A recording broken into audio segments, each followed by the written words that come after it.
आपण पाहत आहात Sangameshwar college सोलापूरचं YouTube channel.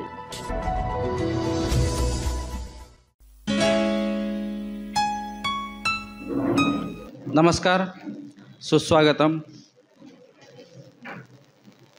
Shri Sangameshwar education society संचालित श्री संगमेश्वर महाविद्यालय स्वायत्त सोलापूरच्या कनिष्ठ विभाग कला शाखेच्या वतीनं आयोजित सामान्य ज्ञान स्पर्धा 2023च्या पारितोषिक वितरण समारंभासाठी व्यासपीठावर उपस्थित असलेले आजच्या पारितोषिक वितरण समारंभाचे प्रमुख पाहुणे माननीय श्री नामदेवराव गणपतराव शिंदे, पोलीस निरीक्षक, तालुका पोलीस स्टेशन सोलापूर यांचे महाविद्यालयाच्या वतीनं मी मनपूर्वक स्वागत करतो। त्याचबरोबर आजच्या या समारंभासाठी अध्यक्ष म्हणून उपस्थित असलेले महाविद्यालयाचे उपप्राचार्य आदरणीय श्री प्रसाद कुंटे सर, पर्यवेक्षक आदरणीय श्री मल्लीनाथ साखरे सर, कला शाखा समन्वयक आदरणीय श्री शिवशरण दुलंगे सर, या पारितोषिक वितरण समारंभात पारितोषिक स्वीकारण्यासाठी आलेले सर्व विजेते विद्यार्थी स्पर्धक, त्यांचे मार्गदर्शक शिक्षक आणि माझे सहकारी प्राध्यापक बंधू भगिनी, आपणा सर्वांचेही मी या ठिकाणी मनपूर्वक स्वागत करतो। मित्रहो, जशी काही वाणी प्रेरणादायी असतात तशी काही गाणीसुद्धा प्रेरणादायी असतात। अशापैकीच असणारं एक प्रेरणादायी गाणं श्री संगमेश्वर प्रेरणागीत, ते आज आपण या ठिकाणी अनुभवणार आहोत। मी कार्यक्रमाच्या प्रमुख पाहुण्यांना विनंती करतो की त्यांनी या प्रेरणादायी गीताचा या ठिकाणी आमच्या समवेत अनुभव घ्यावा। मी मान्यवरांना विनंती करतो, व्यासपीठाच्या समोरील खुर्च्यांवर आसनस्थ व्हावं।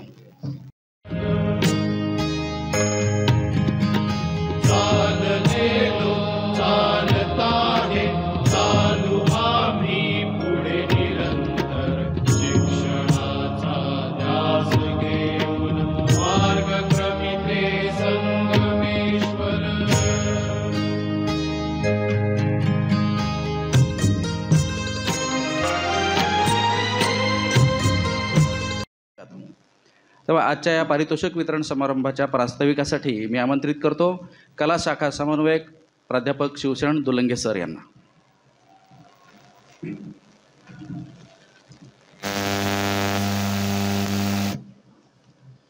सर्वांना नमस्कार।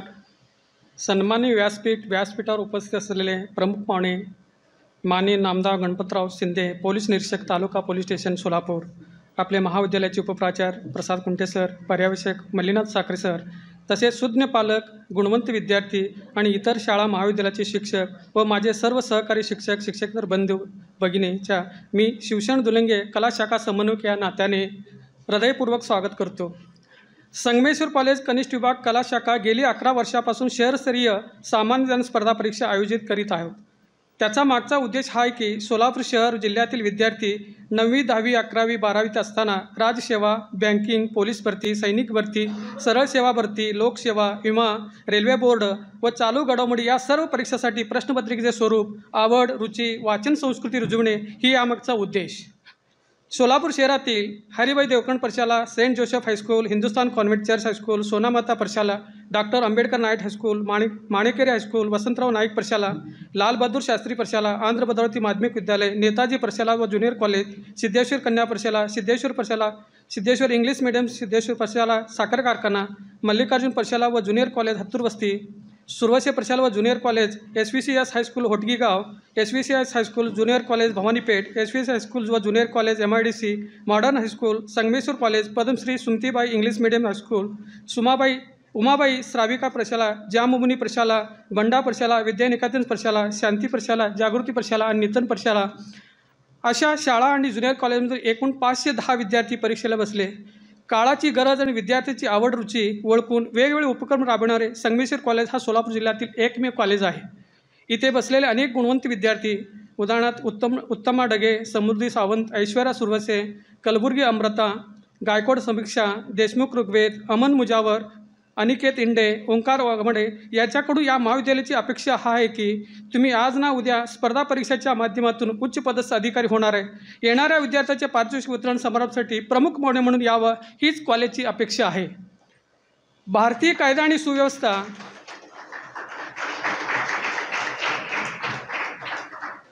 भारतीय कायदा आणि सुव्यवस्था आणि पोलीस प्रशासन म्हटलं की प्रत्येकाला या क्षेत्राविषयी एक प्रकारची विनाकारण भीती असते. पण या क्षेत्रामध्ये खऱ्या अर्थाने माणूसपणाने वागणारी आणि घटनेला साक्ष देऊन कायदा आणि सुव्यवस्थेची अंमलबजावणी नीट करणारे प्रशासकीय सेवक हे आपल्यासमोर जेव्हा उभे असतात तेव्हा एक वेगळा आनंद निर्माण होतो. हाच आनंद आज नामदेव शिंदे सरांच्या व्याख्यानातून आपल्याला मिळणार आहे. अर्थातच पोलीस प्रशासनातील करिअरच्या संधी आपण जाणून घेणारच आहोत. पण वास्तविक पाहता सरांनी वेगवेगळ्या जागी आपल्या कामगिरी बजावलेल्या त्या अवघड कामगिरीचा दांडोळा सर घेणारच आहेत. म्हणून आपल्याला जाणून घ्यायचं आहे पोलिसातील माणूस. अर्थात एका कवीने असे म्हटले की पोलिसातील माणूस तुम्ही जाणून घ्या हो जरा, खाकी वर्दीत असतो माणुसकीचं जरा. नक्कीच हा माणुसकीचं जरा तुम्ही आम्हामध्ये जपणारे, संवेदनशील ग्रामीण भागातील मुलाशी आत्मीयतेने संवाद साधणारे पोलीस निरीक्षक माननीय नामदेव शिंदे साहेब व सर्वांचे मी कॉलेजच्या वतीने पुन्हा एकदा मनपूर्वक स्वागत करतो. धन्यवाद. इथंच थांबतो. धन्यवाद सर. सरांनी अत्यंत नेमक्या अशा आपल्या शब्दांमधून आजच्या कार्यक्रमाचं प्रास्ताविक केलं. यानंतर आजच्या कार्यक्रमाचे प्रमुख पाहुणे आदरणीय श्री नामदेव गणपतराव शिंदे यांचा परिचय करून देण्यासाठी मी आमंत्रित करतो माझे सहकारी प्राध्यापक डॉक्टर विठ्ठल अरबाळे सर यांना. नमस्कार सगळ्यांना. आज बक्षीस वितरणाचा कार्यक्रम होत आहे. यासाठी आमचे प्रमुख पाहुणे तथा आजचे वक्ते म्हणून उपस्थित असलेले नामदेव गणपतराव शिंदे सर आज आपल्या समेत उपस्थित आहेत. त्यांचा परिचय करण्यासाठी मी उभा आहे. त्यांचं पूर्ण नाव नामदेव गणपतराव शिंदे. ते मूळचे मराठवाडा विभागातील लातूर जिल्ह्याचे आहेत.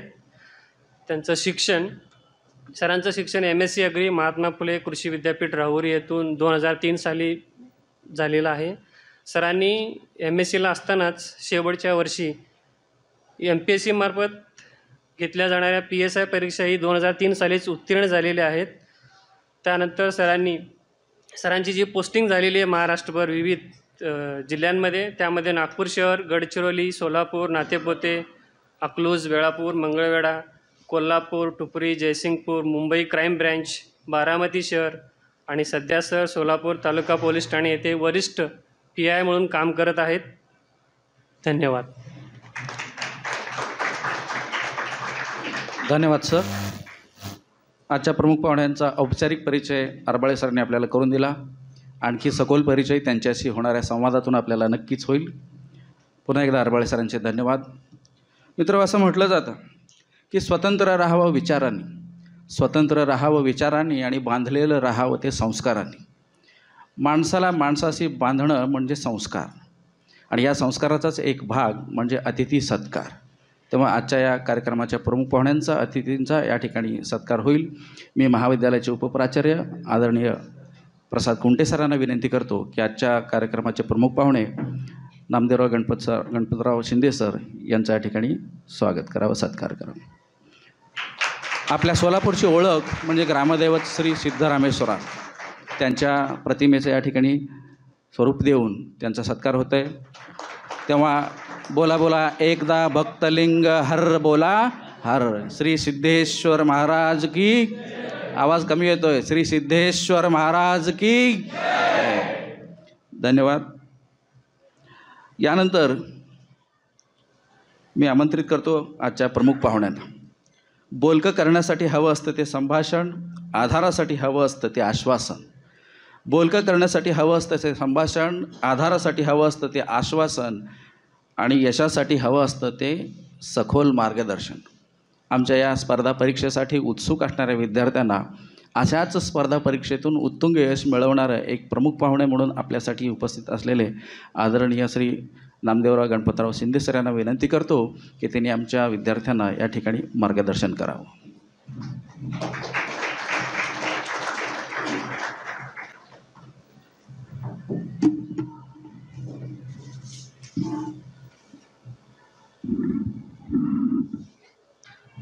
संगमेश्वर कॉलेज सोलापूर यांनी आज स्पर्धा परीक्षेतील जे यशस्वी विद्यार्थी आहेत म्हणजे तुमच्या टेस्टमध्ये त्यांच्या सत्कारानिमित्त मला इथं बोलवलेलं आहे. मी त्याबद्दल त्यांचा आभारी आहे. आजच्या कार्यक्रमासाठी उपस्थित आपल्या महाविद्यालयाचे उपप्राचार्य श्री प्रसाद कुंटे सर, आपले पर्यवेक्षक मल्लीनाथ साखरे सर, कला शाखा विभाग प्रमुख शिवशरण दुलंगे सर, सर्व शिक्षक, विद्यार्थी आणि पालक.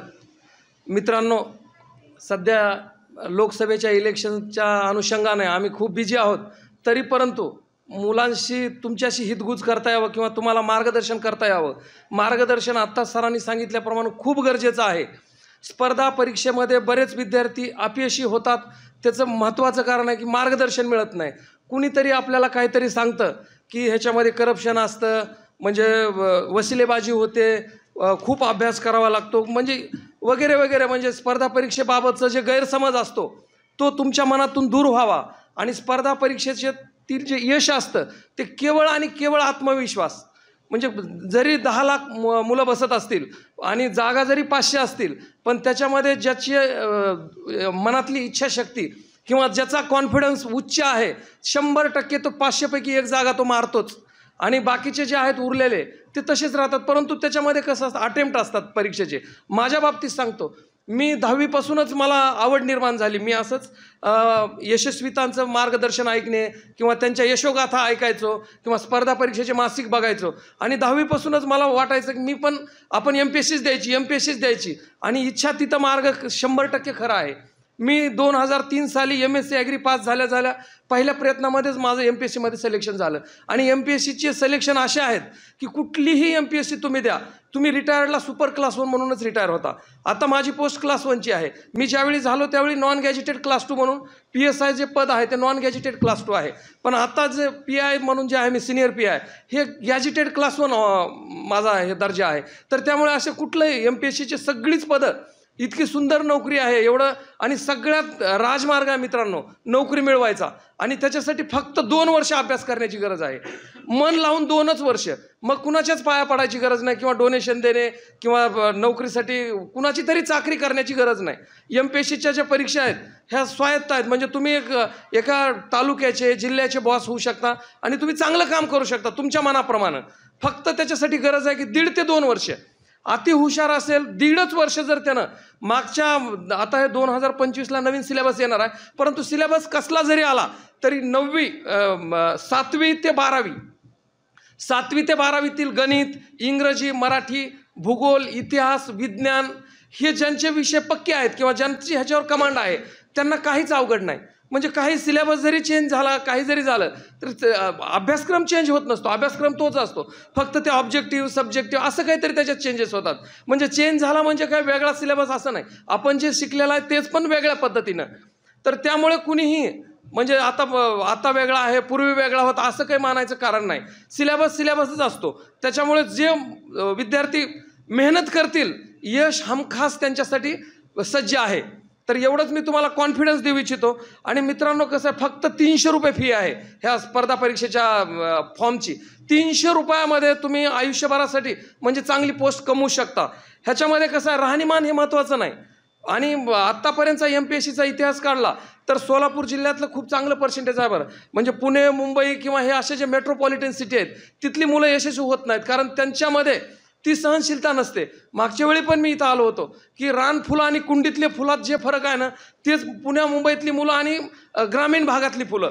म्हणजे रानफुलं पाऊस पडू न पडू ते सुकत नाहीत. सुकले तरी पुन्हा अजून थोडा पाऊस आला अजून हे होतात. पण कुंडीतली फुलं जी असतात किंवा कुंडीतली जी जे एकदम कंट्रोल कंडिशनमध्ये वाढलेले, फ्लॅट सिस्टीममध्ये राहिले, ते एवढी सहनशीलता नसते मित्रांनो त्यांच्यामध्ये. म्हणजे उपाशी राहायची सहनशीलता नसते, अपमान सहन करण्याची नसते, किंवा ते कठीण परिस्थिती आल्यानंतर त्याच्यातून तरुण जायची जी क्षमता आहे ती फक्त आणि फक्त ग्रामीण भागातली. आपला जरी जिल्हा असला सोलापूर तरी ही मोठी ग्रामीण वस्तीच म्हटलं जातं. म्हणजे सोलापूर जिल्ह्यात, सोलापूरचं असं वैशिष्ट्य आहे की इंग्रजकालीन फक्त महाराष्ट्रात 4 महानगरपालिका होत्या. त्यापैकी एक आपली सोलापूर महानगरपालिका होती. परंतु विकास झाला नाही ही वेगळी.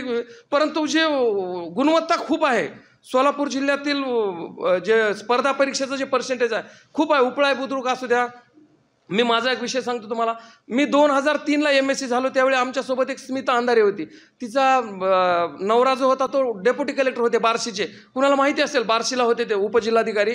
ते वारले त्याच्यामध्ये. तिचं लग्न त्यांच्यासोबत झालं होतं. आता तिचं 2003चं ग्रॅज्युएशन, ती पण MSc ॲग्री झाली. आणि नंतर काय झालं, तिचा नवरा वारल्यानंतर तिनं परत स्पर्धा परीक्षेची तयारी सुरुवात केली. मग ती 2018ला क्लास 1 झाली मित्रांनो. म्हणजे कधी कोण होईल काही सांगता येत नाही. म्हणजे 2018ला एवढा मोठा गॅप पडला, तर त्याला इंटरव्ह्यू पॅनलनं विचारलं होतं तिला, बाई एवढा गॅप पडल्यानंतर तू कशासाठी परीक्षा देते? तर तिनं सांगितलं की आता माझी जिम्मेदारी संपली, माझी मुलं मोठी झाली, माझ्या मिस्टरांचा मृत्यू झाला, त्याच्यामुळे मी घरामध्ये एकटीच आहे. आणि ते कसं असतं, इंटरव्ह्यू पॅनलला म्हणजे उत्तर देताना त्याच्यात काहीतरी तथ्य आढळलं पाहिजे. म्हणजे आपण इंटरव्ह्यू ज्यावेळी होत असतो आपला, त्यावेळी आपण बोलताना आपण जे काही उत्तर देतो त्याच्यात जर सत्यता असेल तर इंटरव्ह्यूचे आन्सर चुकलं तरी चालतं, तुम्हाला चांगली मार्क मिळतात. आता माझा इंटरव्ह्यूचा अनुभव तुम्हाला सांगतो.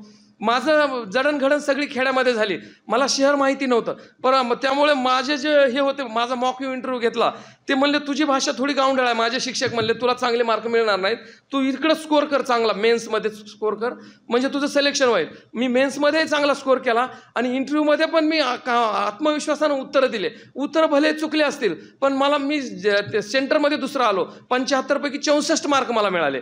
मला जे प्रश्न विचारले मी कॉन्फिडेंटली आणि मातीला धरून उत्तरं दिले. मित्रांनो, कधी आता काही मुलं काय म्हणले की माझा जन्मच फौजदार होण्यासाठी झालेला आहे, हे अतिशय चुकीचं उत्तर आहे बरं. म्हणजे मला पण विचारलं, तुम्ही MSc ॲग्री झालात, तुम्ही जर कॉलेजमध्ये गेले, प्राध्यापक झाले, तिकडं स्केल चांगला आहे, तिकडं त्यावेळी 8,800 बेसिक होतं आणि इकडं PSIला 5,500 बेसिक होतं, तर तो पगार चांगला आहे, ती नोकरी कमी आहे, मग इकडंच काय यायचं? तर मी सांगितलं, सर माझे वडील शेतकरी आहेत, कर्जबाजारी आहेत, मी घरातला मोठा आहे, करता आहे आणि मला नोकरीची गरज आहे. मग आता प्राध्यापकाची आली असती तरी मी ती दिली असती, परंतु आता MPSC आली, मी जाहिरात आली, मी अभ्यास केला, क्वालिफाय झालो म्हणून मी इथं आलेलो आहे. मला नोकरी पाहिजे, मला फौजदारच पाहिजे असं नाही, मला मास्तर पण चालेल, प्राध्यापक चालेल, तहसीलदार चालेल, म्हणजे असं उत्तर समर्पकच दिलं पाहिजे. तिथं म्हणजे काहीतरी आभासी किंवा मातीला धरून बोललं तर मग सहानुभूती मिळते, आणि काहीतरी असं हवेतील उत्तरं दिले तर मग सहानुभूती मिळत नाही, त्यामुळे मग मार्क मिळत नाहीत. दुसरं जे स्टडी मटेरियल जे आहे ते सगळं मराठीत उपलब्ध आहे. मित्रांनो, इंग्रजीचा बाऊ करण्याची गरज नाही. बरं, इंग्रजी येऊ न येऊ, इंग्रजीचा कसं असतं, आता माझं एक उदाहरण देतो. मला इंटरव्ह्यू पॅनलनं विचारलं होतं, तुमचा इंटरव्ह्यू शिंदे मराठीत घ्यायचा का इंग्रजीत घ्यायचा?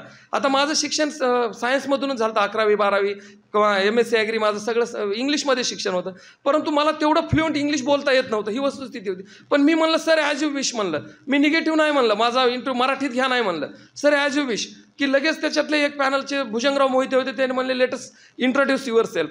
इंट्रोड्यूस युअर सेल्फ म्हणल्यानंतर आपण आपलं पूर्ण परिचय द्यायचा असतो. मित्रांनो, म्हणजे फक्त माझं नाव आणि आडनाव एवढा इंट्रोड्यूस नाही, म्हणजे माझं नाव, माझं गाव, माझे वडील शेतकरी आहेत का, माझं लग्न झालं का, माझी 10वी कुठून झाली, 12वी कुठून झाली, BSc कुठून झाली, MSc, त्याचं पर्सेंटेज, आणि मी आता सध्या कुठं आहे, हे सगळं इंट्रोड्यूस म्हणजे तुम्ही काय आहात हे सगळं सांगितलं पाहिजे. म्हणजे माझं शिक्षण CBSE झालं का, SSC बोर्डातून झालं, मला SSCला किती होते, 12वीला किती होते, हा इंट्रोड्यूस. म्हणजे हे लहान लहान गोष्टी असतात, पण हे आपल्याला अनुभवातून कळत असतात किंवा मॉक इंटरव्ह्यूमधून किंवा जी मुलं सिलेक्शन झाली. आता हे मला कसं कळलं, तर मी ज्यावेळी अभ्यास करत होतो, मग आमच्या कॉलेजला बोलवायचे, तहसीलदार बोलवायचे, इन्स्पेक्टर बोलवायचे, उपजिल्हाधिकारी बोलवायचे. मग ते आम्हाला सांगायचे, अरे आता इंटरव्ह्यू आहे तुमचा, असं असं विचारतील, असं करा तसं करा, असे कपडे घालून जा, असा बूट घाला, व्हाईट शर्ट घाला, आकाशी कलरची पॅन्ट घाला किंवा स्काय ब्ल्यू कलरचा शर्ट घाला. म्हणजे काय आवडतं इंटरव्ह्यू पॅनलला किंवा कसं बोला, किंवा इंटरव्ह्यू पॅनलला जाताना दरवाजा एकदम धाडकून उघडून जायचं नाही, खुर्ची ओढून बसायचं नाही, हळून मे आय कम इन सर म्हणायचं, म्हणजे आदरानं हे करायचं. तिथं आपलं दप्तर त्या इंटरव्ह्यू पॅनलच्या त्या डेस्कवर ठेवायचं नाही, आपल्या मांडीवर ठेवायचं, हात किंवा पायानं चाळे करायचे नाहीत, हाताचे पायाचे, त्यांच्या डोळ्यात डोळे घालून बघायचं आणि ते विचारतील ते आपण बोललं पाहिजे. ह्या लहान लहान गोष्टी असतात. मित्रांनो, दुसरं, ग्रामीण भागातील जी विद्यार्थी असतात त्यांना नेहमी वाटतं, अरे मी पुणे मुंबई ह्यांच्या कॉम्पिटिशनमध्ये टिकेल का, ती मुलं असं ती तसं. तर त्याचं उत्तर मी तुम्हाला सांगितलं की त्याच्या सगळा टक्का जो आहे ते ग्रामीण भागाचाच जास्त आहे, किंवा सेमी अशा आपल्या सोलापूरसारख्या भागातली जी मुलं आहेत त्यांचा सगळा मुंबई पुण्यात, आणि ह्याच्या अभ्यासासाठी तिकडे जायचीही गरज नाही. कोरोनानंतर ऑनलाईन एवढ्या क्लासेस चालू झालेले आहेत की ऑनलाईन हे होऊन, तुम्ही ऐकलं असेल, 12वीमध्ये एक CETचा टॉपर होता, त्यानं फक्त ऑनलाईन यूट्यूबवरचे लेक्चर ऐकून तो हे झाला, म्हणजे तो टॉपर झाला CETमध्ये, 12वीच्या CETमध्ये. त्याचा मुलाखत होती, त्याची इंटरव्ह्यू पण झालेला होता. त्यानं सांगितलं, मी कुठलेही क्लास लावले नाहीत, ऑनलाईनला आता चांगला उपलब्ध आहे बरं. आणि त्याच्यामध्ये कसं आहे, हवे असणाऱ्या टॉपिकचे आपण जे व्हिडिओ आहेत ते खूप व्हिडिओ उपलब्ध आहेत, ते काढायचे, बघायचे आणि त्याच्यातून आपण काय जे ज्ञान घ्यायचं. दुसरं, क्लास लावलाच पाहिजे, बंधन नाही बरं. म्हणजे ज्यांची ऐपत आहे त्यांनी लावावा, ज्यांची ऐपत नाही लावला तरी चालतो क्लास. तुम्ही सेल्फ स्टडी केली, मागच्या 10 वर्षाच्या प्रश्नपत्रिका आणल्या, इथं आपल्या बुक स्टॉलवर मिळतात, त्या 10 वर्षाच्या प्रश्नपत्रिका आणा, एकदा नजरेखालून घाला, तुम्हाला कळेल इतिहास भूगोलचा किती खोलात अभ्यास आहे, सायन्स कसं आहे, मराठीचं व्याकरण कसं आहे, ते लगेच तुम्हाला कळून जाईल. तुम्हाला परीक्षेचं स्वरूप माहीतच असेल. MPSC ही तीन प्रकारची MPSC आहे. त्याच्यामध्ये एक राज्यसेवा आहे, दुसरी कंबाईन MPSCची आहे. कंबाईन MPSCमध्ये काय PSI, STI आणि ते आता मंत्रालयीन असिस्टंट हे त्यांची असते ती. तर ती जी कंबाईन MPSC असते ती 100 मार्काची पूर्वपरीक्षा असते आणि 100 पैकी त्याच्यामध्ये फक्त 50 मार्क आत्तापर्यंतचं मेरिट आहे. 50च्या पुढं कुणालाच लागत नाहीत. म्हणजे 50% जरी आपण हुशार असलो तरी आपण पूर्वपरीक्षा पास होतो. आणि 200 मार्काची जी असते, 200 प्रश्न असतात आणि 400 मार्काची मेन्स असते. सगळे ऑब्जेक्टिव्ह असते आणि त्याच्यामध्ये 2 पेपर असतात. तर त्या परीक्षेमध्ये 220 ते 180 मार्क 400 पैकी, म्हणजे एका प्रश्नाला 2 मार्क असतात. आणि मुलीच्या बाबतीत तर 20 आणि 25च मेरिट लागतं मुली ज्या करू इच्छितात. काही तर एक्झाम अशा आहेत की त्या फक्त मुली अपीअर झाल्या आणि पास झाल्या. मुलींच्या बऱ्याच जागा कन्वर्ट होऊन मुलांना मिळत असतात. त्यामुळे मुलींसाठी एक क्षेत्र खूप चांगलं आहे. फक्त त्यांनी ते मन लावून केलं पाहिजे. 1.5 ते 2 वर्ष कसं असतं, डेडिकेटली केलं पाहिजे. बरं, उगं करायचं म्हणून करायचं नाही, मी होणारच आहे. एक जागा ती जाहिरात ज्यावेळी येते त्यावेळी फक्त 400 जागा असतात, पण निकाल ज्यावेळी लागतो ना त्यावेळी 700 750 जागा वाढत असतात. दरवर्षी कसं आहे, जसे रिटायर होईल तसं शासन MPSCला कळवत असतं, एवढे उपजिल्हाधिकारी रिटायर झाले, एवढे DYSP रिटायर झाले, एवढे PI रिटायर झाले. मग त्या रिटायरच्या जागा लगेच तिथं ॲड होत राहतात. जाहिरात येताना जरी कमी जागा दिसल्या तरी घाबरायचं नाही. अरे माझ्या कॅटेगरीला जागाच नाही, OBCला नाही, SCला नाही, NTला नाही, OBCला नाही, असं काय नाही. त्या जागा कधी कमी जास्त होऊ जास्तच होतात, कमी कधीच होत नाहीत. आणि त्यामुळे आपण जर त्या पद्धतीनं अभ्यास केला, आता त्याच्यामध्ये फक्त ग्रॅज्युएशन महत्त्वाचं आहे ह्या परीक्षा देण्यासाठी. मग ते ग्रॅज्युएट कुठलाही चालतो, बरं BA चालतो, BSc चालतो, कम्प्युटरचा BCom चालतो, कम्प्युटर कुठल्याही शाखेचा ग्रॅज्युएट हा MPSC देऊ शकतो, MPSC परीक्षा. तर त्यामुळे असं काही नाही. आणि MPSCमध्ये असं आहे की बरेच आता तुम्ही ऐकत असाल भरत आंधळे किंवा हे असे जे उदाहरण आहेत, म्हणजे 10वीला किती होते, 12वीला किती होते, काही संबंध नाही. फक्त तुमचं ग्रॅज्युएशन डिग्री कंप्लीट पाहिजे. मार्काचा काही हे नाही. मार्क लागतील ते कधी टायअप झाल्यानंतर मार्क लागतात. समजा 2 विद्यार्थी आहेत, दोघांनाही 96 मार्क पडले आणि एकच पोस्ट आहे, तर मग त्यांचे 12वीचे मार्क लागतात. आणि ज्याला चांगले मार्क आहेत मग ते बी समान असतील तर ज्याचं वय जास्त आहे त्याला ती पोस्ट मिळते. हे खूप कमी वेळा असं टायचा विषय येतो, इतर वेळी येत नाही. त्यामुळे म्हणजे खूप रिअर असतं ते. तर त्यामुळे मार्काचा कुणी न्यूनगंड बाळगू नका, इंग्रजीचा बाळगू नका फक्त. आणि खूप म्हणजे ही योग्य स्टेज आहे आता तुमची. 12वीपर्यंत जर तुम्हाला ह्याचं सगळं ज्ञान मिळालं तर ही योग्य स्टेज आहे. आणि ह्याच्यामध्ये महत्त्वाचं आहे की महाराष्ट्र टाइम्स आणि लोकसत्तासारखी जी पेपर असतात ते रोज वाचला पाहिजे आपण. त्याचं संपादकीय रोज वाचलं पाहिजे.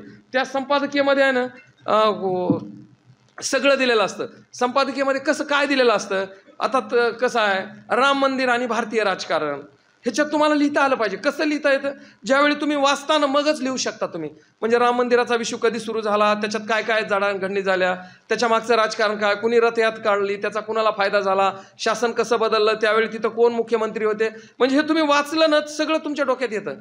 आता आम्ही असताना सॅन्सुकीवर प्रश्न यायचे, ब्रह्मदेशाच्या त्या जे ज्वलंत घडामोडी असतात ना त्याच्यावरच येतं ते. म्हणजे डिस्क्रिप्टिव्ह असेल तर आता 25ला सगळं चेंज होणार आहे. सध्या तरी ऑब्जेक्टिव्हवरच चाललं. हे ऑब्जेक्टिव्ह खूप सोपं आहे. म्हणजे एकदा वाचलं आपण की आपल्या लक्षात राहतं. आणि बाजारात खूप मटेरियल उपलब्ध आहे, खूप. म्हणजे फक्त आणायचं आणि 2 वर्ष फडशा पाडायचा त्याचा, एक चॅप्टर 2दा 3दा वाचायचा, मायक्रो नोट्स काढायच्या. तर मित्रांनो, MPSCमध्ये हे MPSC किंवा UPSC आता जो 2025ला सिलेबस येणार आहे तो पूर्ण UPSCच्या धर्तीवर येणार आहे. UPSCमध्ये पूर्वी 1-2 मराठी विद्यार्थी व्हायचे. आता UPSCमध्ये सुद्धा 3 अंकी म्हणजे 100, 197, 120 अशी मुलं पास होतात UPSCमध्ये सुद्धा. तो पण खूप फायद्याचा विषय आहे की UPSCच्या धर्तीवर जर आता MPSC झाली 2025ची तर ती पण आपल्यासाठी चांगला विषय आहे. अजून तू कुणाला काही शंका विचारायची किंवा वेगळं काही विचारायचं असेल तर विचारा. MPSC किंवा ह्याच्याबद्दल कुणाला काही शंका असतील किंवा अजून काही सांगायचं असेल सांगा, मी सांगतो तुम्हाला. पालकांनाही काही प्रश्न असतील तर विचारा, मी पालकांना पण सांगेल. आणि फर्स्ट अटेम्प्टमध्ये पास होणारच प्रमाण खूप असतं. बरं, फर्स्ट अटेम्प्टमध्ये खूप चांगला अभ्यास करतात. 3rd, 4th, 5th, 6th असे बरेच म्हणजे एज बार होईपर्यंत मुलं पोस्ट काढत असतात. परंतु ते थोडं हे कमी होत राहतं त्यांचं. त्यामुळे आत्तापासून जर तुम्ही अभ्यास केला तर फर्स्ट अटेम्प्टला पास होणाऱ्यांचं खूप प्रमाण आहे. त्यामुळे फर्स्ट अटेम्प्टमध्येच चांगली संधी असते. सेकंड अटेम्प्टला माणूस थोडासा ढिला पडतो, थर्डला थोडासा त्याचा कॉन्फिडन्स कमी होतो. परंतु फर्स्ट अटेम्प्टला पास होणाराचं 50% पर्सेंटेज असतं आणि MPSC करणारा जो विद्यार्थी असतो UPSC MPSC तो जीवनात फेल होत नाही मित्रांनो. बरं जरी तो लोक म्हणतात आता एवढे पास झाले मग उरलेल्याचं काय, पण उरलेले ते खूप मोठे बिझनेसमॅन होतात, खूप मोठे काय काय म्हणजे वेगवेगळ्या क्षेत्रामध्ये ते आपलं नाव कमवत असतात. आमच्यासोबत जे PSI हे करायला होते, अभ्यास करायला होते, जे झाले नाही ते इतर क्षेत्रात खूप मोठी माणसं झाली. म्हणजे असं नाही की ते अपयशी झाले, त्यांना जगण्याचं कळलं, जीवन काय आहे हे कळलं, त्यांना चांगलं कसं चांगलं राहायचं, कसं हे व्हायचं किंवा कुठल्या एक क्षेत्रात प्रगती कशी करायची हे कळतंच बरं त्याला. तो निर्व्यसनी राहतो, सकाळी लवकर उठतो, व्यायाम करतो, चांगलं बोलतो, चांगलं खातो, ते म्हणजे त्याचं सगळं चांगलं होतं, त्याला ज्ञान येतं. ज्ञान ही खूप मोठी ताकद आहे आणि ती MPSC UPSC केली ऑटोमॅटिक मिळते त्याला. अरे जगातली लोक, अमेरिकेतली लोक किंवा आता जपानची लोक 100 वर्षे जगतात. जपानची लोक ही MPSC जनरल नॉलेज हे करत असतानाच कळतं आपल्याला, अरे ते काय 100 वर्षे जगतात. इकिगाई काय आहे, इकिगाई एक काय टर्न आहे बघा, इकिगाई म्हणून एक पुस्तकच आहे. तर इकिगाई म्हणजे ते जपानी लोक मरेपर्यंत त्यांचा छंद सोडत नाहीत, काहीतरी छंद जोपासतात ते आणि त्याच्यामध्ये दिवस घालतात. पण आपल्या भारतीय माणसं कसं असतात, 58 वर्ष झाले रिटायर झाले की ते मग माझं संपलं आता, म्हणजे ते स्वतःच म्हातारे होतात मनानं. पण ते जपानी माणसं असं होत नाहीत, ते इकिगाई असतं त्यांचं. काय काहीतरी मला करायचं, इकिगाई म्हणजे मला समाजसेवा करायच्या, मला वृद्धाश्रम काढायचा, मला काहीतरी गाईचं हे करायचं, मला काहीतरी संशोधन करायचं, ते त्याला इकिगाई म्हणतात. पुस्तक आहे ते, खरंच ते वाचलं पाहिजे बरं प्रत्येकानं. आता माझं वय 48 आहे, मी अजून माझ्या ह्याच्या मानानं मी फिट आहे. कारण का, तर मी अभ्यास केला, मला कळलं काय खाल्लं पाहिजे, किती खाल्लं पाहिजे, किती झोप घेतली पाहिजे, काय खाऊ नये, किती बोलावं, काय बोलू नये. जे जर आपल्याला कळलं ना तर खरंच आयुष्य खूप सुंदर आहे मित्रांनो. पण हे जर नाही कळलं, अज्ञानात खूप हे आहे. आता आम्ही पोलीस म्हणून काम करत असताना मी तुम्हाला किस्सा सांगतो. आता सध्या वातावरण एवढं बिघडलंय की आपला जो भारत आहे हा कसा आहे, विविध धर्माचा, विविध जातीचा, सगळे गुण्यागोविंदानं राहणारा भारत आहे.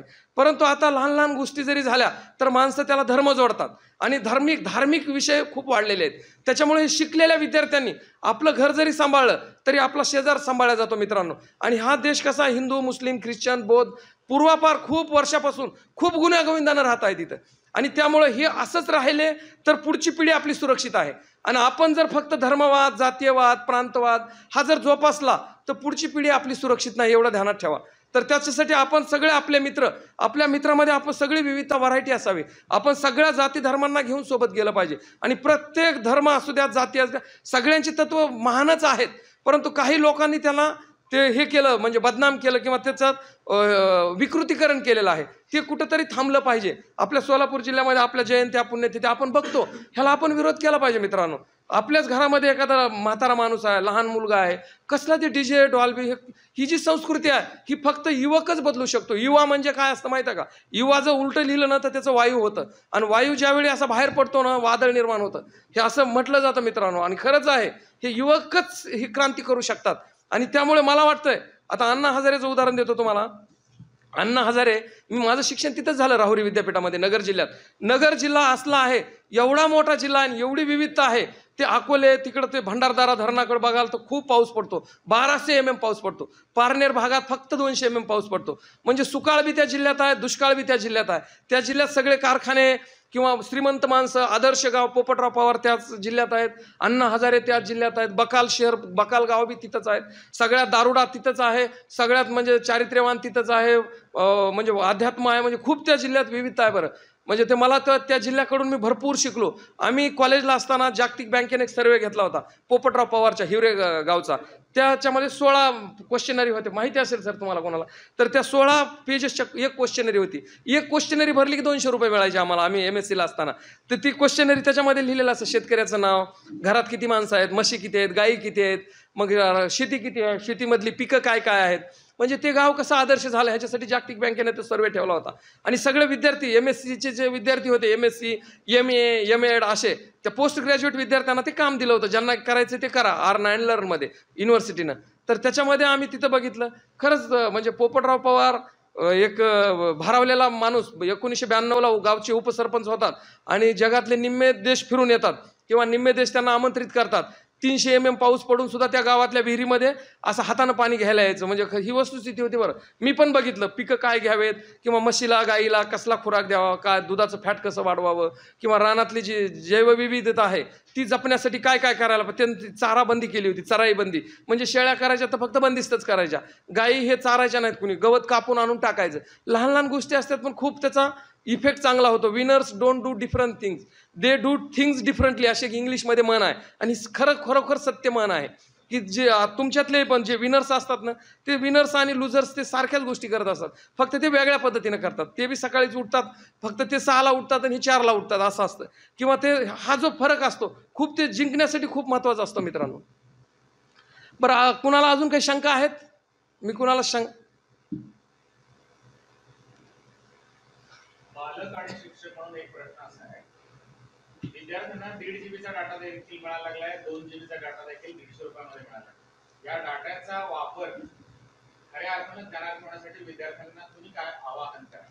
अगदी बरोबर आहे. बरं, हा जो डाटा आहे तो खूप नुकसान करणारा डाटा आहे. माझी मुलगी आता 10वीला आहे, माझी मुलगी 11वीला जाईल, परंतु आम्ही आमच्या घरामध्ये TV किंवा मोबाईल हा फक्त ज्ञानापुरताच किंवा जेवढं पाहिजे तेवढ्या पुरताच, हे स्वयंशिस्त लावल्याशिवाय शक्य नाही.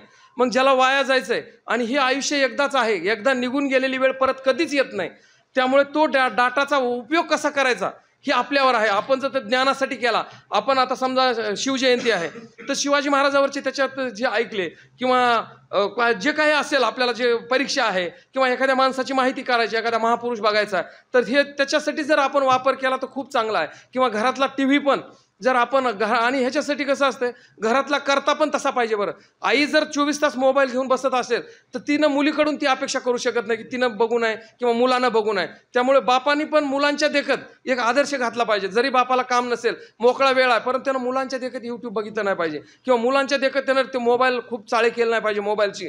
तर ते केलं की आपल्या मुलांना पण वाटणार आहे अरे बाप घेऊन बसतो म्हणजे त्याच्यात काहीतरी चांगलं आहे. ते पण त्याचे खूप दुष्परिणाम आहेत. हे दुष्परिणाम आता इथून पुढे दिसतील, कारण मोबाईल आतापर्यंत नव्हता. हे 1.5 GB डाटा आहे त्याचे जे दुष्परिणाम आहेत ते इथून पुढे दिसतील, डोळ्यावर, मणक्याच्या ह्याच्यात किंवा ते इतर जे रोग आहेत ते खरंच डोकं वर काढतील इथून पुढच्या काळामध्ये. ते अतिशय घातक आहे. त्यामुळे माझं तर सजेशन आहे, कुणीही ते चुकीच्या कामासाठी बघू नये, मोबाईलवर बघूच नाही, काहीच नाही त्याच्यामध्ये. ते फक्त नादी लावण्याचे धंदे आहेत तुम्हाला टाइमपासचे.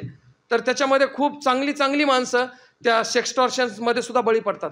खूप मोठी माणसं, आम्हाला सुद्धा लाज वाटते. आता त्यांचा आजोबा आहेत आणि आजोबाचा न्यूड फोटो, ती एक कुठंतरी बिहारमध्ये बसलेली मुलगी म्हणजे मुलगाच असतो, ते सांगतो की तुम्ही ते उघडे व्हा, कपडे काढा, आणि त्याचा तो व्हिडिओ करतात. आणि एक्सटॉर्शन म्हणजे ते पैसे मागतात, सेक्सटॉर्शन म्हटलं जातं त्याला. तर हे असं चांगली म्हातारी माणसं सुद्धा म्हणजे त्याच्यामध्ये बळी पडतात. तर हे तरुणांकडून तर आपण ते थोडंसं दूर ठेवलं पाहिजे मित्रांनो. आपल्याला जर पुढं जायचं असेल तर नक्कीच आपण त्याच्यापासून दूर राहिलं पाहिजे.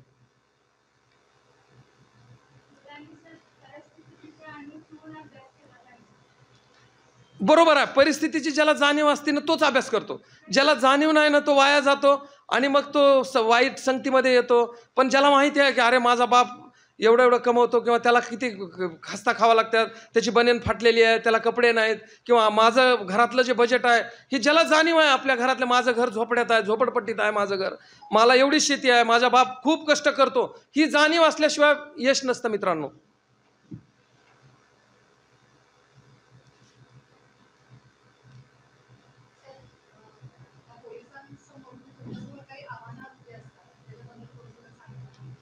हां, पोलीस खात्यामध्ये खूप आव्हानं आहेत. बरं, पोलीस जर नसतील तर खूप अराजकता माजेल.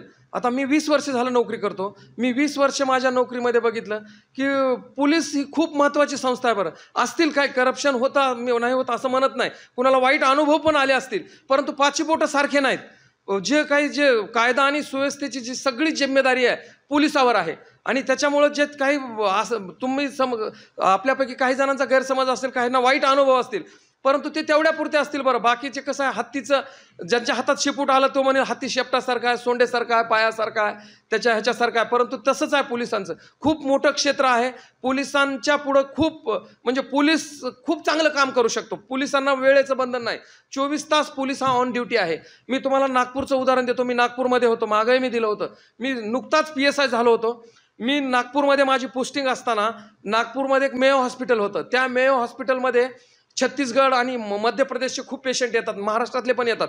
मध्य भारताचं 0 माईल म्हटलं जातं नागपूरला, म्हणजे तिथं भारतातले सगळे पेशंट येतात. बरं, ते मेयो हॉस्पिटल, इंग्रज अधिकाऱ्यांचं नाव दिलेलं आहे त्या हॉस्पिटलला. त्या हॉस्पिटलमधून 7 बाळं चोरी गेले होते. म्हणजे जे काही बाळांची चोरी करायची आणि ते बाळं विकले जायचे MP मध्ये, इंदोरमध्ये नेऊन ते बाळं विकायचे, जे निपुत्रिक लोक आहेत त्यांना. तर ते 7 बाळं चोरी गेले होते आणि माझी तिथं पोस्टिंग झाली. माणूस कसा असावा किंवा मातीतला माणूस गेल्यानंतर काय होतं, तर तिथं एक मुस्लिम महिला होती, तिला मी खाला म्हणायचो. ती रोज तिथं केळी घेऊन बसायची आमच्या चौकीच्या समोर. हॉस्पिटलच्या समोर एक चौकी होती. मी PSI असल्यामुळे त्या चौकीचा इन्चार्ज होतो. छोटी चौकी असते, पोलीस स्टेशन वेगळं आणि चौकी वेगळी. बरं, मी तुम्हाला ते पण सांगतो समजावून. मी तिथं इन्चार्ज होतो त्या चौकीचा. माझ्या हाताखाली 10 कर्मचारी असायचे. तर मी तिथं असताना परत 8वं बाळ चोरी गेलं. 8वं बाळ चोरी गेलं, सगळी बोंबाबोंब झाली. अरे, पहिले 7 सापडले नव्हते आणि 8वं गेलं. मग आता लय म्हणजे पोलिसांची खूप नामुष्की होईल. परंतु मी लगेच, मला कॉल आल्यानंतर वायरलेसवर कळलं. मी धावत पळत तिथं गेलो. तिथं गेल्या गेल्या जी खाला मला रोज केळी खाऊ घालायची, मला तिथं बसून केळी खाऊ घालायची ड्रेसवरती, एका आईच्या मायेनं. बरं, तर तिनं सांगितलं की अशी अशी बाई आली होती ना, अशी असं इकडे तो रिक्षा गेलेला आहे. तो रिक्षा जो गेला होता, कामठी म्हणून एक गाव आहे, कामठी, तिकडं बाहेर ते कोराडी कामठी. तरी सुदैवानं माझाच मित्र, तिथं नाकाबंदी चालू होती त्यांची कामठी गावामध्ये. मी लगेच वायरलेसवर त्यांना सांगितलं की तिथं अरे असा असा रिक्षा आहे, असं रिक्षा आलेले सगळे थांबून ठेव, रिक्षा कुठलाच जाऊ देऊ नको, त्याच्यात बाई आणि ते लहान मुलं आहे. आणि सुदैवानं ते सगळं म्हणजे हे झालं आणि 1 तासात आम्हाला ते बाळ सापडलं. कसं, तर ते का सापडलं, तर त्याच्या आधी पण ती खाला तिथेच बसत होती. परंतु खालाला भीती वाटायची, अरे पोलिसाची झंझट नको, उगाच साक्ष पुरावे परत हे होईल किंवा ते आपल्याला हे करतील. परंतु तिच्या जे विश्वास असतो किंवा जी माणुसकी असते माणसात, आपण मिक्स झालो ना, 100% कसली कामं होतात. बरं, आणि हे सगळं टीमवर्क आहे पोलिसांचं किंवा कुठले जे यशाचं जे आहे ते सगळं टीमवर्क आहे मित्रांनो. आणि ह्याच्यामध्ये माणसं पण ओळखता आलं पाहिजे. बरं, पोलीस स्टेशन चालवणं पण एक स्किल आहे. आता मी 5 पोलीस स्टेशन इन्चार्ज म्हणून केले आतापर्यंत. मी वेळापूरला इन्चार्ज होतो, मी हुपरीला होतो, जयसिंगपूरला होतो, बारामती शहरला होतो, मुंबईला क्राईम ब्रांचला, अंधेरीला इन्चार्ज होतो. मी आता इथं इन्चार्ज आहे. इन्चार्ज म्हणून काम करत असताना तुमचे पोलीसच म्हणजे आपले सुप्ती सांभाळता येणं ही खूप मोठी ही आहे. बरं, स्किल आहे. किंवा आता इथं महाविद्यालयाचे प्रिन्सिपल आहेत, तर आपला स्टाफ कसा सांभाळावा. जर तुम्हाला माणसं सांभाळता आले ना, तुम्ही 100% यशस्वी झालात. तसं तुम्हाला जर तुमचा मित्र सांभाळता आला तरी तुम्ही यशस्वी व्हाल. पण काही लोकांना माणसं समजत नाहीत, कुणाशी कसं वागावं, कुणाकडून काम कसं करून घ्यावं, ही पण खूप मोठी कला आहे मित्रांनो. तर ती कला ज्याला साध्य झाली ना, तो जीवनात यशस्वी. आणि काही माणसं माणूसघाणी असतात, म्हणजे त्यांना माणसाचा सहवासच हे होत नाही. तो जवळ आला की त्याच्यातले ते दुर्गुणच शोधतात. तर दुर्गुण शोधायचे नाही, त्याच्यातले काही सद्गुण आहेत ते पण आपण बघितले पाहिजे. अरे, हा काय करू शकतो आणि जो करू शकतो तेच काम त्याला दिलं पाहिजे. आता माझ्या पोलीस स्टेशनला पासपोर्टचं काम असतं, व्हेरिफिकेशनचं असतं, कोणी आमदार, खासदार, कलेक्टर काही व्हायचं असेल तुम्हाला, पोलिसांचा चारित्र्याचा दाखला लागतो, त्याचा एक टेबल असतो. आता मला मी जाणलं पाहिजे, अरे ह्या हवालदारापैकी कोण चांगला माणूस आहे. आता तिथं मोठी मोठी माणसं येतात, आता इलेक्शनचा फॉर्म भरायला खासदार येतात, आमदार येतात, त्यांना ते द्यायचं असतं. किंवा कलेक्टर झालेला मुलगा येतो, त्याचं ते चारित्र्य पडताळणी करायची असते. मग त्या ठिकाणी मी तसाच माणूस दिला पाहिजे, ज्याला जाणीव आहे, जो दुसऱ्याचा आदर करतो, निर्व्यसनी आहे, चांगला आहे, त्यांच्याशी चांगलं बोलू शकतो. नाही तर तिथं जर मी दारुडा दिला, त्या आळशी माणूस दिला, त्याला शिक्षणाचं महत्त्व माहीत नाही, त्याला तो दुसऱ्याशी म्हणजे असं चिडचिड करतो, तर ते टेबलचं काम होणारच नाही ना. तर त्यामुळे कुठल्या टेबलला कुठला माणूस दिला पाहिजे किंवा माणसांशी आपण कसं वागलं पाहिजे, हे पण एक कला आहे. बरं, आता आमच्याकडे तक्रार द्यायला माणसं येतात. आता आत्ताच एक बाई आली होती, अश्विनी पाटील म्हणून, एक अशी XYZ बाई आली आमच्याकडे. तिनं सांगितलं माझ्या नवऱ्यावर अशी तक्रार आहे. आता ते नवरा बायकोचा संसार आहे, आता ते मोडणं चुकीचं आहे ना, ते जुडलाच पाहिजे. तर ती ज्यावेळी ह्याच्यात येते, बसा ताई पाणी घ्या, काय झालं, असं झालं, ते तिचा राग असतो, तो राग 1 तासच असतो. मग तिच्या नवऱ्याला बोलवल्यानंतर ते थोडंसं सामोपचार, काय चुकतंय, कुणाचं काय चुकतं हे जर बघितलं, सचिन ते C1 C2चे रजिस्टर घेऊन DYSP ऑफिसला जाऊन अर्जंट. हो जा. तर ती पण एक कला आहे. बरं, ही म्हणजे कसं माणसांना कसं हे करायचं, किंवा आलं की लगेच तक्रार दाखल करायची, मग आरोपी अटक करायची, हे नाही काम. पण त्याच्यामध्ये काहीतरी थोडंसं सामोपचार हे पण केलं पाहिजे. कोल्हापूरला होतो, एक HDFC बँक होती, ती राजारामपुरी बँक होती. एक मुलगी होती, तिचं लग्न होऊन 5 वर्ष झालं. आता लग्न होऊन 5 वर्ष झालं, तर तिला एक मुलगा होता पहिल्या नवऱ्यापासून, परंतु त्या दोघांचं जमलं नाही, त्यांचा घटस्फोट पण झालेला नव्हता.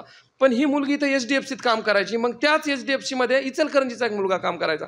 मग तो मुलगा म्हणून सांगितलं की मी तुझ्याशी लग्न करतो. मग ते 4 वर्ष एकत्र राहिले तिथंच. 4 वर्ष, मग त्यांचा मुलगा होता, ह्याला सगळं माहिती होतं. मग त्यावेळी ज्यावेळी ती म्हणली आता ह्याचं लग्नाची वेळ आली, त्यावेळी ह्याचा बाप ह्याला बघायला सुरुवात केली मुलगी. तिला कळलं की ती लगेच आली तक्रार घेऊन ह्याच्यावर बलात्कार दाखल करा म्हणून. आता ती गेली राजारामपुरी पोलीस स्टेशनला. राजारामपुरी पोलीस स्टेशनने सांगितलं अरे तुम्ही तिकडे सांगलीत राहता, सांगलीत तक्रार करा. ती मुलगी सांगलीला गेली. सांगलीवाल्यांनी सांगितलं तो मुलगा इचलकरंजीला राहतो, तुम्ही इचलकरंजीत करा. म्हणजे असं कसं आहे, टोलवा टोलवी. मग ते पेपरमध्ये माझं नाव बघून ती मुलगी हुपरीला आली. हुपरीला आल्यानंतर माझं काम काय, अरे ह्याच्यात काय झालं कसं झालं. ती आली सकाळी आली. मी 5:30 वाजले होते. मी सायकल घेऊन व्यायामाला जात होतो. तिनं मलाच विचारलं मला शिंदे साहेबांना भेटायचं, शिंदे साहेब कधी येतात. मला मीच आहे शिंदे. आता ते मग लगेच आमच्या ठाणे अंमलदाराला सांगितलं. मीनाक्षी म्हणून मुलगी होती, तिला म्हणलं अरे हिला मी तिथं त्या पोलीस स्टेशनला मी एक असं गेस्ट हाऊस तयार केलं होतं, मुद्दाम केलं होतं बरं. कुणी आलेले महिला हे ते, आणि तिथे गॅस ठेवला होता, सगळंच ठेवलं होतं तिथं. मी इथं पण वेळापूरला एक मेस चालू केली होती. जे पोलीस लांब राहतात त्यांच्यासाठी फ्री ऑफ कॉस्ट जे हे करायचं. मग त्याच्यासाठी आम्हाला आठवडा बाजारातून भाजीपाला यायचा. गावातले जे पोलीस पाटील असतात, आता आमच्या हद्दीमध्ये 50-50 गाव असतं, कुठले पोलीस पाटील आम्हाला तांदूळ गहू हे दानशूर लोक भरपूर आहेत बरं. फक्त आपण चांगलं काम केलं पाहिजे. मग त्या मुलीला मी तिथं थांबवलो. ती तयार झाली, म्हणजे तिथंच तिला आंघोळ केली, तिला जेव घातलं तिनं. मग ती आली, काय झालं तिचं ऐकून घेतलं मी. मला वाईट वाटलं. मी लगेच जा म्हणले, गाडी पाठवली इचलकरंजीला, जा त्या मुलाला घेऊन ये. ती गाडी गेल्यानंतर तिचे जे आईवडील होते, वडील त्या मुलाचे, ते लय हिटलरच होते ते असे. म्हणजे ते शिकलेला माणूस होता, म्हातारा माणूस होता. ते मला घटस्फोटित मुलीशी मी लग्न करू देत नसतो माझ्या पोराला, आणि तो नाही घरी चला, म्हणजे ते काही आलेच नाहीत. मग परत ते आमचे कर्मचारी परत आले. मी म्हणलं जा म्हाताऱ्यालाच घेऊन या त्या दोघांना. ते आला, मुलगा दडवून ठेवला त्यांनी. मग ते कधी कधी असं करावं लागतं. मग ते आई वडील आले. ह्या दोघांना म्हणलं आता बलात्काराच्या आरोपामध्ये मी तुम्हाला आरोपी करणार नव्हतो मी, फक्त ते उगाच सहज त्यांना भीती घातली. पण तरी ते घाबरले नाहीत ते. मग ते अरे बाप आणि आईला घेऊन गेले, अजून आले नाही म्हणून दुपारी 2 वाजता मुलगा आला. मुलगा आल्यानंतर तो हजर झाला मुलगा. मग ते मला तुमच्याशी बोलायचं. मग ते आई वडील बाहेर काढले, मुलाला घेतलं, मुलीला घेतलं. ते म्हणलं साहेब मी लग्न करणार आहे, त्या मुलाला पण मी माझं नाव देणार आहे, पण आमचं बाप असा आहे, ते विष पितो, असं तसं त्यांनी मला धमकी दिल्यामुळे मी असं केलं.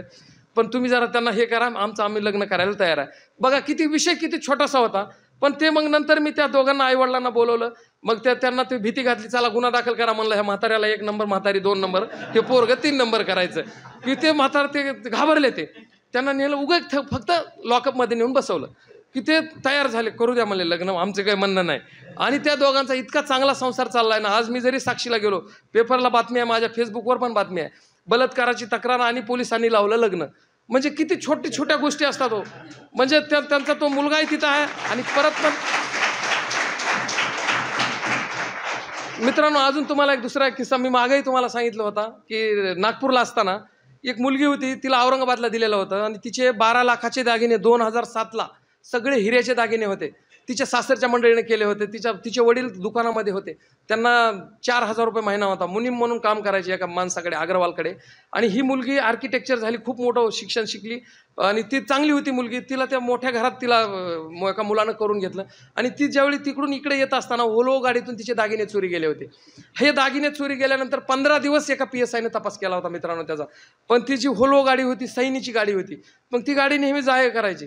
पण हे जे PSI होते हे रिटायरला आलेले होते. म्हणजे इच्छा असली की मार्ग कसा मिळतो बघा. आणि मी त्याच पोलीस स्टेशनला PSI होतो. त्या पोलीस स्टेशनला जवळजवळ 20 PSI होते, 4 PI होते, असं खूप मोठं पोलीस स्टेशन, 200 कर्मचारी होते. आणि मग आता ती मुलगी रोजच यायची पोलीस स्टेशनला, माझे दागिने सापडले का दागिने. मग ते PSI चिडचिड करायचे. ते रिटायरला आलेले होते, गायकवाड नावाचे, ते रिटायर झाले, वारले पण ते आता. तर ते सारखे तिच्या अंगावर असे चिडून जायचे, मला एवढंच काम आहे का. त्यांना BP शुगर ते एवढं म्हणजे त्यांच्या मागे बरेच कामं असायचे. मग मी न राहून आमच्या PIला म्हणलं साहेब हे तपास मी करतो. त्यांनी काय केलं, ती आल्यानंतर ते डिक्कीत ठेवलेले होते दागिने. मग दागिने कोण चोरी डिक्कीतले, ड्रायव्हर आणि कंडक्टर, दोघांना अटक करून टाकलं. ते बी नाही म्हणला, हा बी नाही, दोघांना अटक केलं. आणि त्यांना वाटलं आता माझा तपास संपला, आरोपी अटक केले, हे मालच मिळाला नाही ना. आणि तिचे वडील म्हणायचे, हा जर मुद्देमाल नाही मिळाला तर माझ्या मुलीचा संसार तुटतो साहेब. म्हणजे ते काय म्हणणार, आम्ही गरीब आहे म्हणून आम्हीच विकून खाल्लेत. कंडक्टरकडे सापडले नाही, ड्रायव्हरकडे सापडले नाही, मग काय झाले, तुम्ही खोटी तक्रार दिली, असं होऊन माझ्या मुलीचा संसारच उद्ध्वस्त होईल. हे मला कुठेतरी ते जाणवल्यानंतर मी तो तपास माझ्याकडे घेतला. मी काय केलं, 16व्या दिवशी ती गाडी आणली. तर त्या सैनिकडे, आता पोलिसांना लोकांना काय वाटतं बघा, आता गाडीची काय गरज आहे, दागिने तर जाऊन 15 दिवस झाले, आता गाडीची काय गरज आहे. त्यांनी सांगितलं नाही, गाडी नाही पाठवत मला ते गाडी आल्यानंतर क्लिनिंग करावी लागते, दुसरी ट्रिप बुडते आमची, गाडी नाही. मी त्यांना समजावून सांगितलं, तर गाडी पोलीस स्टेशनला आणली. गाडी पोलीस स्टेशनला आणल्यानंतर हे 20 अधिकारी 200 कर्मचारी सगळ्याला सांगितलं, अरे आपण कुणीही सर्वज्ञ नसतो, प्रत्येक अज्ञानीच असतो. बरं, मी म्हणलं हे आता मला माझ्या बुद्धीला जेवढं कळतं तेवढं मी कळेल, पण तुम्हाला काय वाटतं हे दागिने कसे चोरी झाले असतील? प्रत्येकानं आपलं आपलं सांगायचं. मग आमचे बरं एक हवालदार गेले, दुसरे गेले, तिसरे गाडीमध्ये सगळ्यांनी इन्स्पेक्शन करा म्हणलं ह्या गाडीचं, कसे चोरी झाले असतील. खरं सांगतो, एक तुलाराम शेळके नावाचे ASI होते, सहाय्यक फौजदार. गाडीत गेल्यानंतर त्यांना ते शेवटच्या जी सीट असते तिथून गाडीत उतरायला एक होल सापडलं. म्हणजे तिथून एक असं ते उघडलं ना की तिथून गाडीत खाली उतरता येत होतं. त्यांनी सांगितलं, साहेब ही चोरी ड्रायव्हर क्लिनरनं नाही केली, पहिला क्ल्यू मिळाला. ही चोरी पॅसेंजरनं केलेली आहे, आपल्याला पॅसेंजर तपासावं लागेल. आणि काय आश्चर्य, ते सगळे पॅसेंजरची लिस्ट आणली, एक पॅसेंजर आणला. आणि एक ते गायकवाड नावाचा एक आरोपी होता राहत्याचा, नगर जिल्ह्यातला, तो त्या गाडीत बसला होता. त्यानं सगळं बघितलं होतं. तिथून उतरून सगळे पॅसेंजर विरळ झाले ना की त्यानं ते उतरून ते डबा चोरी गेला होता.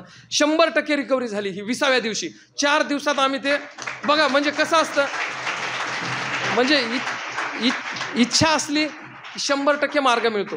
मुंबईला होतो क्राईमला असताना, मुंबईला MIDC आहे मित्रांनो, तिथे हे सगळे डी बॅरी, हे नीरव मोदी, मल्ल्या ह्यांचे सगळ्यांचे शोरूम आहे तिथे सोन्याचे, म्हणजे त्यांचे कारखाने आहेत तिथं सगळी गलाई होते, हे होतं ते सिप्स तिथं हिऱ्याचं हे ते सगळंच तिथं आहे. म्हणजे मुंबई म्हणजे मायानगरी आहे.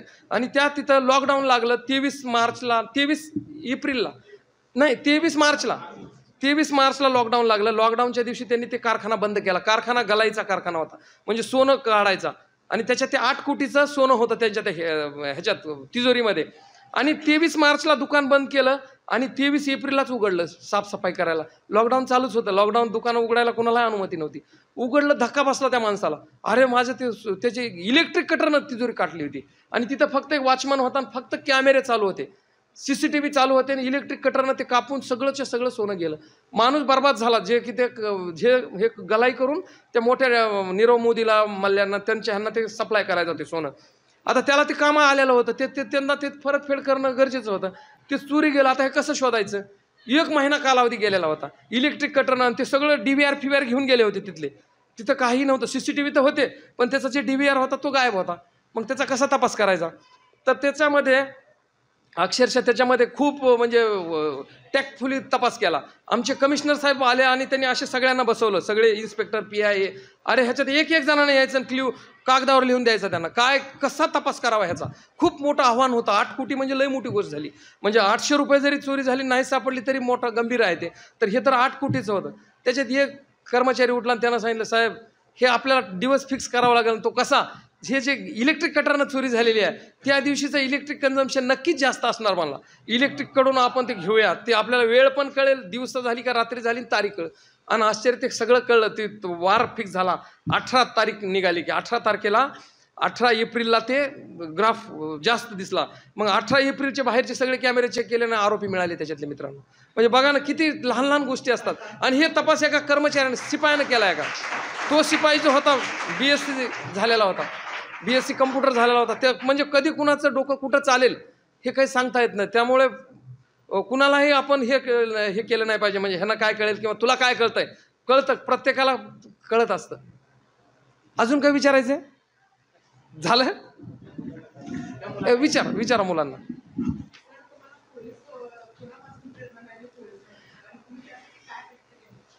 मला नांगरे पाटलांपासून प्रेरणा मिळाली. मी 2003ला विद्यापीठात राहुरीला असताना नांगरे पाटील SP होते आणि मी त्यांचं काम बघायचो, रोज वाचायचो. मला वर्दीची म्हणजे अट्रॅक्शन निर्माण झालं आणि ते माझे आदर्श आहेत. म्हणजे त्यांच्यापासून मी आदर्श घेतलेला आहे आणि त्या पूर्ण करण्यासाठी मी रोज सकाळी व्यायाम करायचो, पहाटे लवकर उठायचो. त्याचं आधी मी बघितलं फिजिकलला काय लागतंय. तर 2 मिनिट 30 सेकंदामध्ये 800 मीटरचा राऊंड आपला कंप्लीट झाला पाहिजे. त्याला 100 मार्क असायचे. तर मी ते तेवढी प्रॅक्टिस केली आणि झालं माझं. गोळा फेक असायची, 8 मीटर गोळा फेकायचा. 8 मीटर गोळा फेकला ना तुम्हाला 30 मार्क मिळायचे. पुलअप्स असायचे, पुलअप्सला 30 मार्क होते. गोळा फेक, पुलअप्स आणि लांब उडी. बस हे एवढे 2-4 आयटम जर आपण केले तर होऊन जातं. कसं असतं, अभ्यास किती तास केला महत्त्वाचं नाही. बरं, अभ्यास आवडीनं केला पाहिजे. म्हणजे आता तसं दिवसात 6 तास करणं गरजेचं आहे. 2 वर्ष रोज 6 तास, 2 वर्ष रोज 6 तास. पण ते 6 तास कसं डेडिकेटली. मला समजा भूगोल नाही आवडलं, भूगोल वाचताना मला झोप येते, इतिहास वाचला पाहिजे. मला ज्यावेळी झोप येते ना त्यावेळी आवडीचा विषय घ्यायचा. आणि ज्यावेळी आपण फ्रेश असतो, पहाटे उठलेला असतो, ना आवडता विषय घ्यायचा. म्हणजे त्याच्यामध्ये आपण त्याला न्याय देऊ शकतो. हे थोडंसं हे असं ह्या पद्धतीने केला पाहिजे आणि प्रामाणिक केला पाहिजे. बरं उगाच करायचं म्हणून उलटं पुस्तक ठेवून पण काय मुलं करतात बापाला आईला फसवण्यासाठी. तसं नाही तर तो अभ्यास मग 12 तास करून पण उपयोग नाही. अजून विचारायचंय, स्पर्धा परीक्षेचं खूप मटेरियल आहे. बरं ते मटेरियल घेतलं ना आपण नक्की यशस्वी होतोच. थांबू मग मी.